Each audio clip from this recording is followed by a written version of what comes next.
E muito tem se falado sobre o dinheiro esquecido. A quantia parada no sistema de valores a receber do Banco Central deve ir mesmo para o governo? Mas é possível esperar contestação para compensar a perda de arrecadação com a desoneração da folha? Sobre isso, nós conversamos agora com o Bruno Romano, advogado especialista em direito tributário. Bom, muitas questões em torno desse tema e eu já começo perguntando sobre uma questão se é legal isso e quais vão ser as normas estabelecidas caso realmente aconteça. Muito bom dia. Olá, muito bom dia. É um prazer estar aqui na Jovem Pan. Bom dia também a vocês, telespectadores, que estão aqui nos assistindo. Com relação a essa questão do dinheiro esquecido nas contas, se isso pode ir ao governo, alguns pontos devem ser fixados. O governo defende que essa medida ela existe desde 1954 e, de fato, existe uma lei desde 1954 que permite que os valores esquecidos por mais de 25 anos em contas bancárias, eles sejam transferidos para a União Federal, para o Tesouro Nacional. Só que nós temos alguns pontos aí. Nessa lei de 1954, se nós formos analisar, primeiro, o dinheiro tinha que estar esquecido há mais de 25 anos. Além disso, existe uma necessidade do governo publicar 3 editais e apenas depois da publicação do terceiro edital há a transferência dos valores para o fisco, para a União, né, para o Tesouro. E aí, depois que a transferência é feita, o cidadão ainda tem mais os 5 anos, o cidadão ou a pessoa jurídica tem mais 5 anos para judicialmente reaver esses valores. O que foi inserido no projeto de lei é um pouco diferente. Não são necessárias publicações de 3 editais, mas de 2, e depois que é efetivada a transferência, o cidadão ou a pessoa jurídica não vai ter 5 anos para pleitear judicialmente a devolução dos valores, mas sim apenas 6 meses. Então nós temos algumas diferenciações em termos da lei de 54 para essa nova lei que foi trazida, e claro, existe um outro questionamento. Você trouxe a pergunta, é legal? Bom, legal vai ser, porque vai ter uma lei nesse sentido. A questão vai ser se é constitucional, ou seja, se essa lei de agora e também aquela lei de 54, que é anterior à nossa Constituição, estão de acordo com a nossa Constituição atual, que é de 1988. Porque a nossa Constituição de 88, ela disciplina expressamente a vedação, por um lado, ao confisco. Então, o governo não pode simplesmente retirar aquilo que é de propriedade do cidadão ou da pessoa jurídica, por mais que esteja esquecido há muitos anos.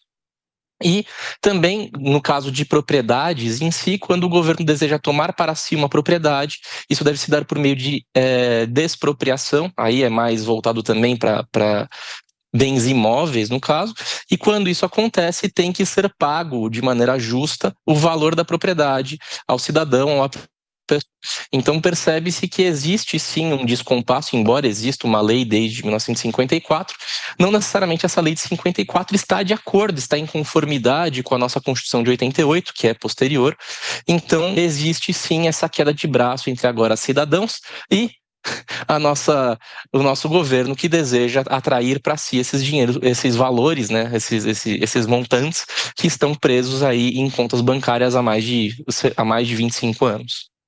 Bruno, como quase tudo hoje no Brasil, essa questão foi parar nas redes sociais e são tantos os vieses nessas publicações. Alguns trazem desinformação, outros não, outros nem tanto. E eu quero te ouvir sobre isso, até para ajudar a nossa audiência, a mim, o David e os nossos comentaristas, entendermos um pouquinho melhor sobre essa questão. Desde que essa discussão foi levantada, mas no começo da semana no Congresso Nacional, se multiplicam as publicações em redes sociais, comparando ou até mesmo igualando essa medida do governo com o que foi estabelecido, que foi o confisco de poupanças de Fernando Collor, lá em 1990. Eu queria que você explicasse para a gente por que são duas coisas completamente diferentes ou por que tem semelhanças. Aí é com você.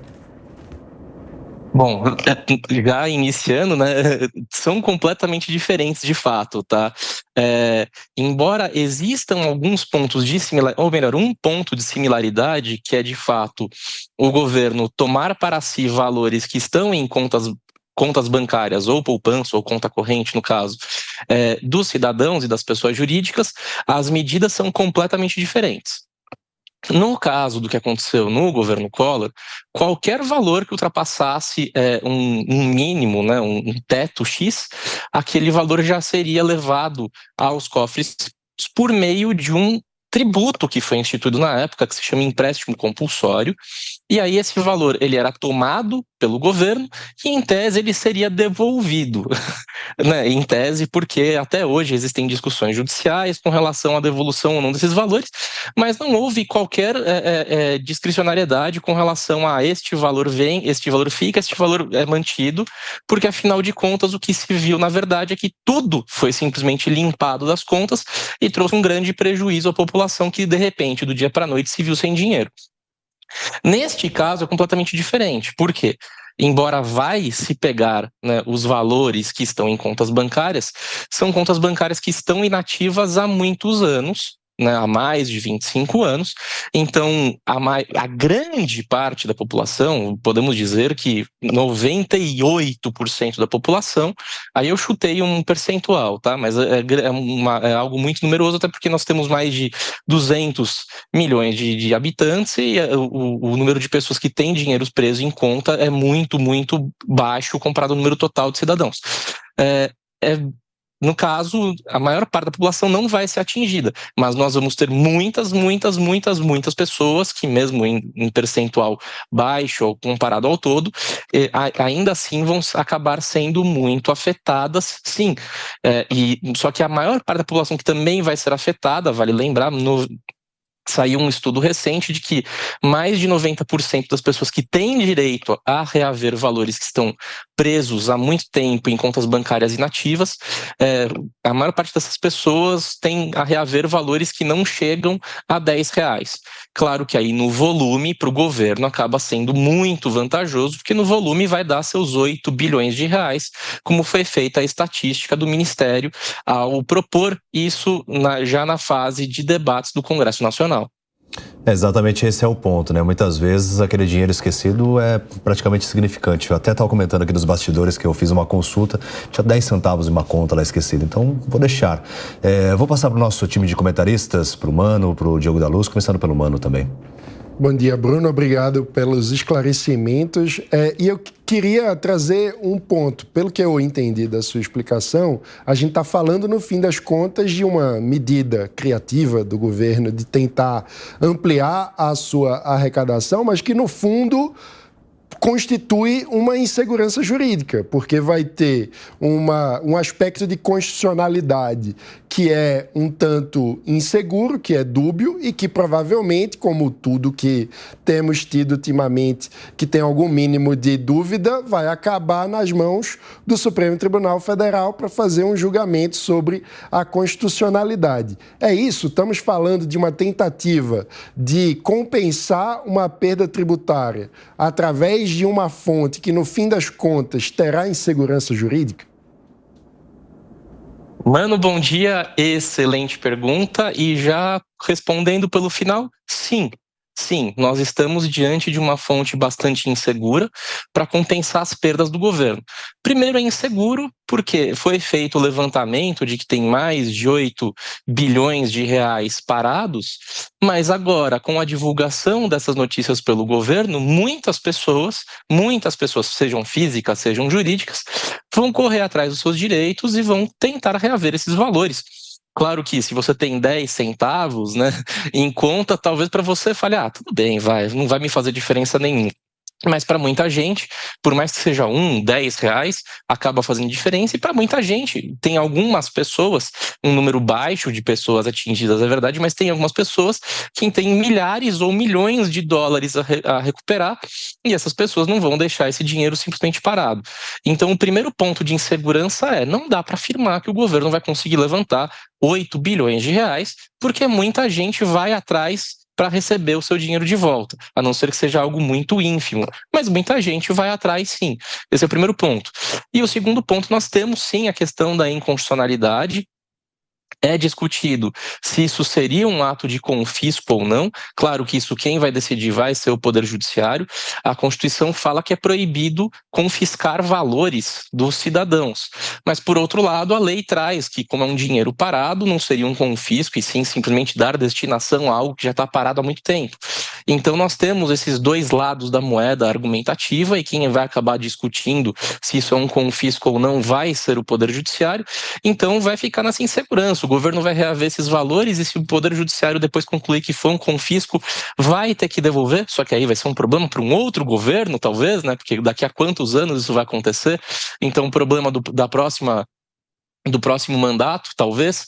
Então tem essa questão, e também tem a questão da insegurança jurídica do cidadão, que se vê do dia para a noite com a ameaça de perder dinheiro, se for algo significante, se for algo significativo, efetivamente. Aí sim surge essa, poxa, eu posso simplesmente ter meu dinheiro tomado? E aí ficam com essas questões de insegurança. Por isso que talvez seria melhor uma opinião própria, tá? Seria melhor, ao invés do governo simplesmente puxar esse dinheiro para si, fazer uma política de incentivo de que esses valores sejam levantados, e que esses valores, ao serem levantados, acabem circulando, incentive-se o consumo, incentive-se a geração de dinheiro e de riqueza no mercado, porque com a geração de riqueza você tem um aumento da economia, o aumento da economia faz uma geração de empregos, e você teria um mecanismo muito melhor para atrair a arrecadação, porque afinal de contas, quando você melhora a economia, as empresas ganham mais dinheiro e indiretamente arrecadam mais dinheiro ao governo. Então acho que acabaria sendo uma medida, claro, de mais longo prazo, é verdade, mas talvez mais efetiva para dar perenidade a essa arrecadação em si. Muito bom dia, doutor Bruno. E, de fato, nós aqui também fomos, como o David, procurar esse dinheiro e não encontrei nada, e a Silvia encontrou apenas 1 centavo, e achamos como ele melhor deixar para o governo de uma vez. Mas eu pergunto, se no caso de herança, uma pessoa que venha a falecer não tenha herdeiros, esse dinheiro, ao que me parece, acaba indo para o Estado. Então seria mais ou menos o mesmo caminho que estaria acontecendo aqui. Porque o caso contrário seria esse dinheiro ficar disponível, como está hoje, para o banco ou a instituição financeira onde ele esteja. E aí ele pergunta uma outra coisa, vai que alguém encontre, digamos, 1 milhão de um parente, de um pai, mãe, avó, falecido, alguma coisa assim. Poderia ter problema com o fisco de repente, aparecer um dinheiro sem declaração? Ótima pergunta. De fato, se você encontrar R$1 milhão na sua conta, você não vai acabar tendo problemas com o fisco, claro, se você vier a declarar esses valores, né? Ao encontrar este R$1 milhão, né, né, e foi feito um levantamento, e tem alguns sorteados, né, alguns sortudos que têm esse valor a levantar, se você vier a receber esse R$1 milhão, o que você vai ter que fazer é declarar na sua declaração de imposto de renda o recebimento desse 1 milhão de maneira isenta, porque é oriundo de uma herança, como você trouxe no seu exemplo, e você não vai ser tributado pelo imposto de renda. No imposto de renda você não vai ter tributação alguma, então você não vai ter que pagar algo ao fisco federal, mas como esse 1 milhão virá para o seu bolso a título de herança, você vai ter que pagar o ITCMD ou ITCD, a depender do estado, muda a nomenclatura, que é o imposto de transmissão causa-mortes, né, o imposto sobre heranças. Aí sim que a alíquota pode variar de 2% a 8%. Então, sobre esses valores você vai ter apenas, se você fizer tudo direitinho, prestar suas declarações, você vai ter sim que pagar o ITCMD de 2% a 8% sobre esse valor, mas você não vai ter dor de cabeça com o fisco com relação a isso. Tá certo, nós conversamos com o advogado Bruno Romano, ele que é especialista em direito tributário, que agradeço demais a presença aqui no Jornal da Manhã. Eu que agradeço o convite, é sempre um prazer estar aqui, um bom dia a vocês e também a vocês, telespectadores da Jovem Pan.